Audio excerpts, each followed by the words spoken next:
A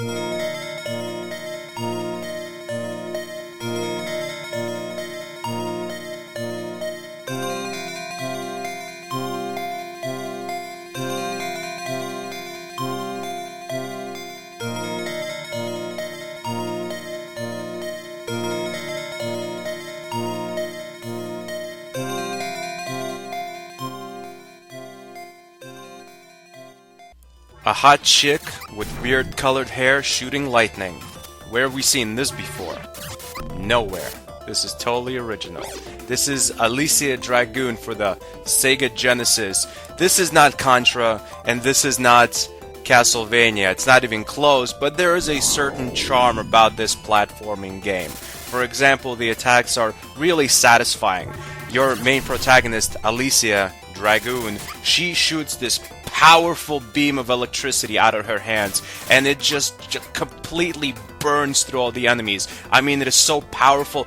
It feels like those guns that Ghostbusters shoot, you know, just a constant thick flow of pure energy. It's totally awesome. And when you rest a little bit and let your electrical power up until it becomes yellow, you can do this super attack, which basically just AoEs everything in the area, and it hits really hard. So it's not only good for add-ons, but is also good for bosses. Of course, there's strategy involved here. It's not just about waiting to power up your electricity completely, shooting, moving a few feet, waiting again, shooting.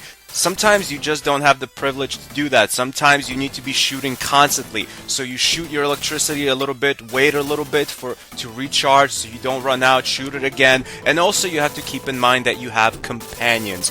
Really, Alisia Dragoon is Storm from X-Men meets Pokemon. She has these different creatures following her around, like a dragon and this sentient fireball thing. There's a few of them, and they all have their own different attacks, so it's good to take them out when you feel like their specific attack will be good for a boss battle. Really, that's a huge part of the game, is the strategy of picking the right companion for every level and every part of a level. It's actually hard to figure out, and adding to the fact that this game is ridiculously difficult. In fact, to even the playing field out, I do recommend using some cheats. I'm not saying go crazy, but in the later levels, use a cheat to maybe level yourself up like by 1 or 2 levels. Maybe level up a companion by a level or 2. Don't go crazy, don't just give yourself unlimited power, don't make yourself invincible, but to make the game a little more fun, I would recommend using some cheats. Unless you really love dying and replaying the same level over and over. Unless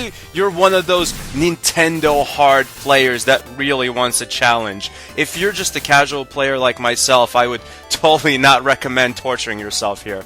If you're not going to use a cheat and give yourself a level or 2, you really have to shoot every part of the environment, because that's how you would level yourself up normally, is to break some kind of thing in the environment, a hidden part of the environment, and reveal a power-up which will level either yourself or your companion up. Of course, that's easier said than done, because while you're shooting the environment, there is like 10 enemies flying at you from all sides, like those zombies in World War Z. Its difficulty does bog the game down, because the difficulty is a little too much. But there are a lot of things that save the game. I mean, the controls are responsive, the graphics are absolutely beautiful. As I've said, the attacks are really satisfying to execute, and the strategy, while also being a little complicated in some parts, is a welcome inclusion into the game. The game also has a really fantastic OST. Alisia Dragoon is a fun game to play. It can get frustrating, but at the end of the day,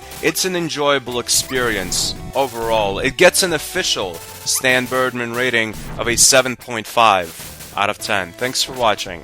Goodbye, my girlfriends.